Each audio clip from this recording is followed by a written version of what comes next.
Fala pessoal, sejam bem-vindos, começando mais um vídeo com muitas informações importantes. Mas antes, eu peço para que você se inscreva no canal, deixe o seu like e compartilhe o vídeo com o máximo de pessoas. Giro na tela e notícias a seguir.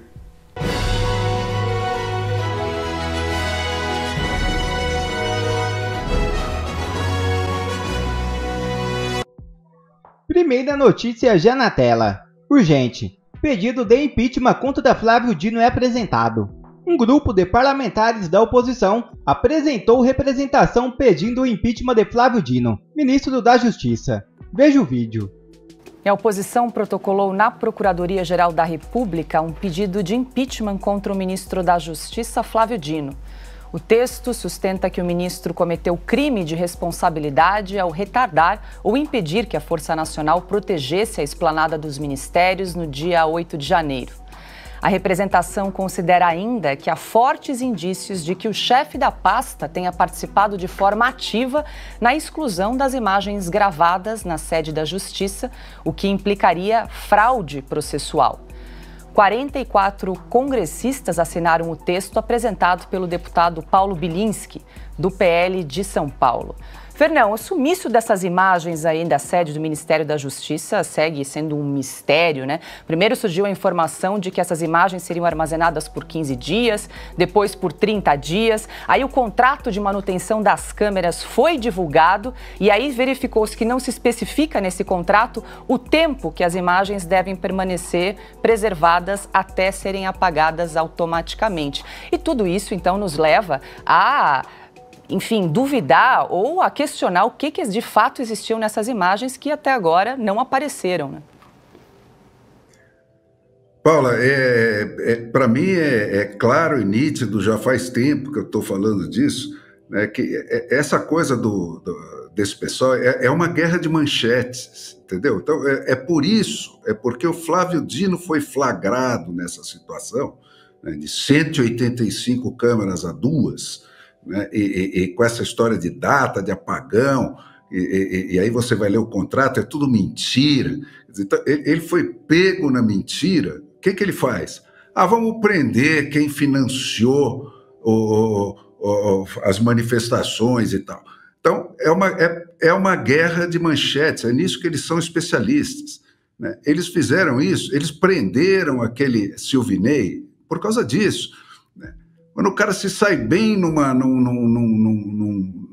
depoimento, né, eles pegam e prendem o cara por outra razão. E fica assim, né? Responde quando alguém se aperta do lado deles, pode crer que vem alguma ação contra algum inocente que tenha um nome manchetável, e assim é que vai, né? Essa coisa corre exclusivamente com base nesse tipo de raciocínio. Esse pessoal é especialista nisso, eles só fazem isso, eles não estão nem aí com os fatos, eles não estão nem aí com nada.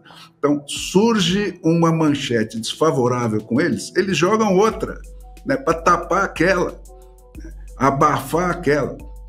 Então, essa história aí é puramente isso. Imagine 185 câmeras, né? O cara soltou as imagens de uma e mesmo assim uma ou duas imagens dessas duas câmeras. E aí saiu com aquele monte de desculpa esfarrapado, foi flagrado na mentira. O que ele faz no dia seguinte? Solta aquela cachorrada que mora perto dele, da Polícia Federal, porque não é toda a Polícia Federal que está nessa falcatrua, né? Para ir o quê? Buscar gente. Então, hoje você tinha pela rede aí manchetes tipo socialites estão envolvidas e tal, porque alguma senhora com um sobrenome mais palatável foi pega porque pagou um ônibus para não sei quem. Sabe? Tudo isso é uma tapeação, uma falcatrua, não tem esse negócio de narrativa, é mentira, sabe? Não tem fake news, é mentira, é uma guerra de manchete, é uma fabricação de notícia. Só isso é aquela velha história soviética, sabe? A União Soviética gastava milhões para estudar isso cientificamente, com várias ciências cruzadas, psicologia de massa, né, para estudar como fazer esse tipo de falcatrua. E esses caras são especialistas nisso. Eles vivem todos lá no começo do século XX. Os heróis deles são os caras que inventaram esse tipo de falcatrua científica, né? Gramsci e tal. Como tornar a censura uma coisa científica, invulnerável e ampla o suficiente para tapear um país inteiro, né? Para tapear o mundo inteiro. Esses são os heróis deles. São os caras que inventaram isso. Pois é, Lacombe, a oposição então apresentou um pedido de impeachment contra o ministro Flávio Dino. Um dos critérios foi então essa questão do sumiço das imagens, como bem lembrou o Fernão, de 185 câmeras, só foram apresentadas imagens de 4 câmeras. E tem também a discussão sobre o uso da Força Nacional. Havia 6 pelotões, 4 ficaram parados no estacionamento em frente à sede do Ministério da Justiça e só 2 se mobilizaram, isso depois que os manifestantes invadiram os prédios públicos. Eu falei um pouco sobre isso ontem, mas é importante que a gente fique aqui se repetindo, não tem jeito. Porque a questão em relação ao Flávio Dino é que você vai olhar a conversa dele lá desde o início e ele vai mudando toda hora a narrativa. Ele começa, né, dizendo que não sabe de nada, que não... A primeira versão dele é que ele não poderia entregar as imagens porque a divulgação das imagens poderia atrapalhar as investigações. Não sei que tipo de raciocínio... Sobre investigação, exatamente. Que tipo de raciocínio o levou a essa conclusão é difícil de entender. Depois, tudo bem, eu vou liberar, mas eu preciso da autorização do ministro Alexandre de Moraes, o que a gente sabe que não era absolutamente necessário. Uma CPMI, ela tem poder de investigação. Depois ele vem com um papinho de que, não, eu vou entregar todas as câmeras. Peraí, eu preciso saber quais as câmeras que eu tenho. De repente ele vem, só libera um pouquinho, diz que já entregou tudo, daqui a pouco a gente descobre que tudo foi apagado. Então a conversinha dele vai mudando, aquela história de uma mentira puxa outra, que puxa outra, que puxa outra, que puxa outra, né? E ele também precisa explicar isso. Por que de 6 pelotões do Batalhão de Choque da Força Nacional de Segurança, apenas 2 se deslocaram para a Praça dos Três Poderes para tentar controlar uma invasão que já estava em curso, uma depredação que já havia começado? Primeiro, porque essas forças que estavam ali concentradas no Ministério da Justiça não foram deslocadas de modo a impedir a invasão, de proteger de alguma forma as sedes dos três poderes. Então, o Flávio Dino tem uma série de informações para dar. A questão toda é que ele segue mentindo, ele segue no jogo de esconde-esconde, né? E quem vai fazê-lo, né, quem vai pressionar, tomara que o pessoal consiga algum tipo de punição, porque não há dúvida de que ele merece, né? Um ministro da Justiça que trabalha contra a Justiça, contra investigações da Justiça, é difícil da gente conceber. Na medida em que me aparece o ministro da Justiça, sem falar nada, nenhuma menção ao contrato que ele disse que havia, que estipulava... No início eram 15 dias, depois mudou para 30, lembra disso? Exatamente, que tinha um prazo. Agora ele não fala mais, não aparece nenhuma menção a prazos no contrato, é isso? Isso. Pois bem, ele não fala isso. Eu tenho o dever, não o direito, o dever de repetir aqui que ele é mentiroso, e que ele cometeu os crimes, no mínimo, de obstrução de justiça e ocultação de provas. Está da cara, como todo sujeito que se considera condenado à eterna impunidade, né? E como todo comunista que acha que qualquer processo pode ser conduzido, como foram conduzidos os processos de Moscou, né? Quando o Stalin se livrou dos adversários, dos dissidentes que restavam, ele não monta uma história com começo, meio e fim. Então ele não fala nada disso, isso não. A Câmara não tem nada com isso, eu não tenho que dar explicação, eu minto à vontade e vamos botar aí a Polícia Federal para cuidar de outras coisas. Não dá, não dá. Então a oposição tem de insistir nesse caminho. São 40 e poucos apenas os que assinam o pedido de impeachment, tudo bem, serão mais. Tem de insistir nisso, não pode deixar prevalecer sem nenhum tipo de protesto a mentira que ele só atualiza, é todo dia. É todo dia, ele tem que se explicar. Eu acuso o ministro de ter destruído provas de crime. E ele é obrigado a se explicar. Porque senão ele não pode ocupar o cargo. É isso. Já outra matéria na tela. Dino desinforma sobre sigilo nos votos da Suprema Corte dos Estados Unidos. Ao contrário do que disse o ministro, os votos são publicados sim. O Oeste Sem Filtro também repercutiu a fala. Veja o vídeo. O ministro da Justiça Flávio Dino afirmou que foi consultado por Lula sobre o modelo de voto secreto em julgamentos no Supremo. Bastante imposto no mundo sobre a forma dos tribunais supremos deliberarem.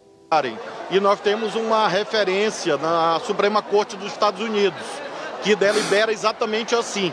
Ela delibera a partir dos votos individuais e é comunicada a posição da Corte, e não a posição individual desse ou daquele justice nos Estados Unidos.